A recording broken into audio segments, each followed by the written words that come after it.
All right, thank you everyone for being here. So as you can see, my title tries to investigate political communication in state-funded news outlets, and it actually connects to two of the presentations that we have seen already. So please forgive me if I say something that has been said before.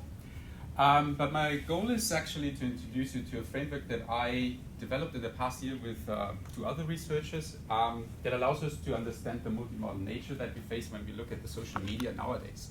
And how can we make sense out of the facets, the multifaceted nature of that data. And the goal is to introduce you to a framework that, at least from my point of view, allows us to investigate the data.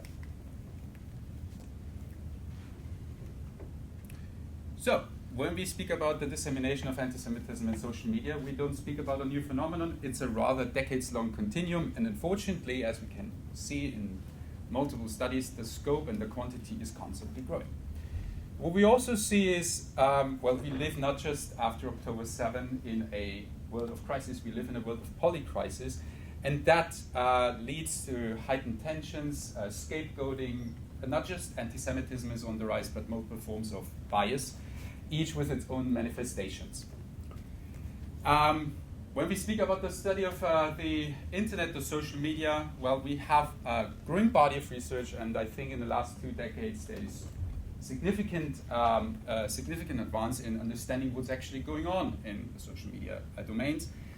But I don't know if you can see it. There's a little problem because we don't understand a lot what's going on other mainstream social media platforms besides Twitter. Twitter is important. It was launched in 2006, and of course through hashtag synchronization, through activism, and through recruiting methods that have been employed or used on the platform, we know how social media platforms actually work and what's their potential. But that leaves, of course, other platforms a little bit understudied, and therefore I think we need more data sets that allow us to understand what's going on in the mainstream social media domains, and we need also new methodologies to approach that data in a meaningful way. Otherwise, we just overwhelmed, since text is no longer the biggest modality we are dealing with. And that brings me to my overall question, which is kind of the impossible question to answer. What creates actually the fertile ground that allows anti-Semitism to spread so widely and so persuasively on social media platforms? So, a few words about the source. Well, YouTube has been mentioned now multiple times. We started our data collection approximately 2 weeks after October 7, and we used the official YouTube API, and we were interested in a content type that you're all familiar with. It's the so-called YouTube Short. So for those of you who don't know what a YouTube Short is, it's a rectangular video with an approximate duration of, let's say, 30 seconds up to 1.5 minutes. And it's suitable, of course, to watch these videos on your smartphones. And why YouTube? Well, YouTube is, in fact, the second most visited website worldwide. And it's also the website where users spend most of their time online. So that's why. A few words about the data. Well, these sources also look familiar to you. We scraped over 2,370 videos, and also the reactions to these videos. So this is a corpus of not just the videos themselves, but also the reactions, because we are not just interested in what's in these videos shown, but what gets actually triggered when people consume that. So we have the 3.4 million comment and replies, and this spans conversations of over 780,000 different users. So the question remains, how can we analyze the data? Well, it's a fairly difficult question. And for that purpose, we invented a pipeline, a reproducible pipeline, and it basically contains 3 ingredients: computer vision, ASR, audio speech recognition, and aspect-based sentiment analysis based on multiple transformer architectures. So maybe, does anyone not understand what these 3 layers mean? Please feel free to raise your hand. If not, I'm free to explain, happy to explain more in the discussion. So this is kind of the pipeline, and this allows us not just to analyze the videos, but also the reactions to these videos. So when we speak about what we actually can analyze in these videos, we have multiple modalities. We have, for example, the linguistic dimension. And in the linguistic dimension, I'm speaking about analyzing the transcripts, the comments, and the replies. So how do we do that? Well, what you see here is a transcript chunk. So this is basically just representing a typical narrative flow on a YouTube short that I just illustrate here. And it contains, as you can see, what we call entities, multiple entities in a given narrative. So Israel, Zionism, Muslims, Christians, Jews, and so on. And each of these entities can have different evaluations, right? Within the same sentence very often. And for that reason, we need a pre-processing method that allows us to narrow down the data in a meaningful way. And for that reason, we use dependency parsing, which basically ties these aspects to syntactically connected chunks of text, units of analysis that we can feed in our system and analyze. And that's basically what we did. We fine-tuned our models, we used human annotation, evaluated the content manually, and then fine-tuned our models. And what it allows us is a granular analysis of targeted sentiment detection for each aspect mentioned in a unit of analysis. So what does this actually mean? Well, we can classify encoded ideological positions in very short phrases. For example, Free Palestine from Hamas sounds probably familiar to you, right? Both entities mentioned here can have different evaluations. Then we have combinations of lexical and semiotic markers. In other words, we not just have text as an input, we have also encoded emojis that not just necessarily convey emotion, but when they very often get combined with other emojis, they actually show ideological cues and sometimes even alignment. Then we can classify what I call selective approval, because the method that we use is basically doing three things. It distinguishes between positive, negative, and neutral content. So when we have positive content, well, that sounds good when we see content that is positive towards Jews, right? But sometimes this doesn't necessarily mean that this is positive towards all Jews, but to a specific subgroup of Jews. And this is what we call selective approval, which is very prevalent actually in the mainstream discourse, because only the Jews who are anti-Zionist and anti-Israel, they are the ones who get evaluated positively in the comment and reply sections. And then, since our method also classifies evaluations towards organizations, terrorist organizations like Hamas and Hezbollah, well, it also gives us content that actually contains cues that show at least signals of potential support for violence and terrorism endorsement. Now let's speak about the visual side. This is a little bit more tricky, but we have again 3 layers. I think it's a little bit similar to Katharina's approach. So what we did was we kind of used all these videos, and we draw 1 frame per second from each of these videos, which means we feed our vision language models with 94,000 frames, and then we let it analyze what it actually sees in these frames. And what we created with that is a taxonomy that allows us to analyze conflict reporting. What are the recurring scenes that we see when people consume content from news outlets, right? There is a design. They have recurring patterns, otherwise it's just not fitting into the category.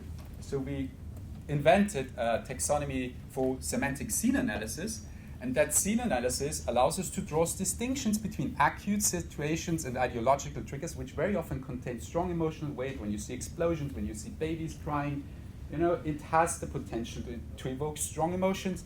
And then you have the institutionalized and regulated context, for example, interviews, or people speaking at assembly halls, has less emotional weight. And what we can do with that is we can actually aggregate the data, right? So we can basically look longitudinally, how does this actually aggregate over time? And since we have also the metadata, the view counts, the likes, and so on, we can ask the question, why is there a spike? And I unfortunately don't have the time to go into detail for that, but you can ask multiple questions by looking at the data. You can ask, why are people reacting to this video more often than to others? But yeah, that's very interesting if you just look at the visual frames.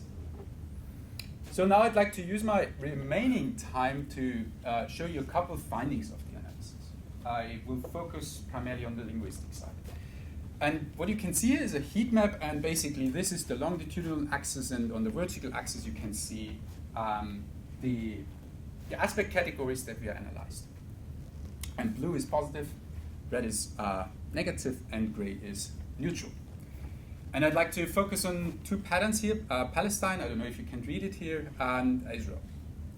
So, what you can see is not surprising, right? I mean, Palestinians get overwhelmingly evaluated positively, whereas Israel is persistently evaluated negatively across the state-funded news outlets.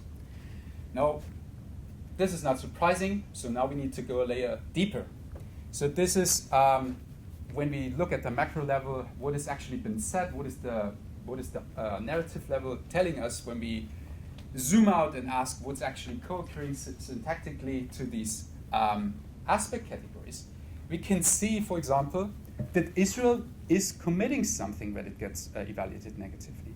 It is getting accused, it kills something, it claims something, whereas Palestinians, when they get evaluated positively, interestingly, also related to kill, but they die, they get attacked, they get forgotten, they recover, they massacre. So, what does this tell us? Well, give me 1 second because I'd like to talk about the view counts now. Very often we have the idea that social media amplifies negative content, which is true. The question is, from which angle do you view that content? And we see TRT and Al Jazeera, on average, when we look at the transcript level, they amplify, actually, they get more exposure, the videos get more exposure when they are positively evaluated. So you can think, why is that the case? By the way, BBC, not surprising, it's negative. BBC is amplifying just everything negatively. But yeah, so it needs interpretation. And what we see is that Palestinians get portrayed as the victims of the war, whereas the Israelis are the perpetrators. And when we look at the comment and reply sections, we see that the videos that get more exposure, they trigger what we call an empathy-driven discourse. So that is maybe an answer why Israel is losing the war on social media. And another interesting finding was when we look at the radical rhetoric that people use in these videos. The news outlets are not dumb. They incorporate signals from on-site, what we call it. On-site means protesters, people who are in Gaza and suffer, and the news outlets, they incorporate that systematically, but they don't contextualize it, and that's a problem. So, let me conclude. Analyzing multimodal data is fairly difficult, unfortunately, and the models are getting better, fortunately. However, what our method allows us, or it uses basically emotive and political cues to classify content on a large scale, and we classify basically polarization. And what we see is that most of the content is not explicitly anti-Semitic in the state-funded news media, at least on the transcript level. But what they do is they camouflage their anti-Semitism as with substitutions like using Zionists instead of Jews, and this perpetuates very often anti-Jewish tropes. So that's persistent and that's normal. And from the technical side, last sentence. This is, of course, a transferable framework, so we work on a follow-up study on TikTok with a much, much larger data set right now, also in news outlets. And we also try to incorporate newer SOTA models. So the ideal world would be that these models, predictive models, need more accuracy, need more precision, and will get eventually, hopefully, better to investigate that data. So that being said, if you're interested in this research, there's a couple studies that have been published so far, and I'm happy to continue this conversation in the discussion.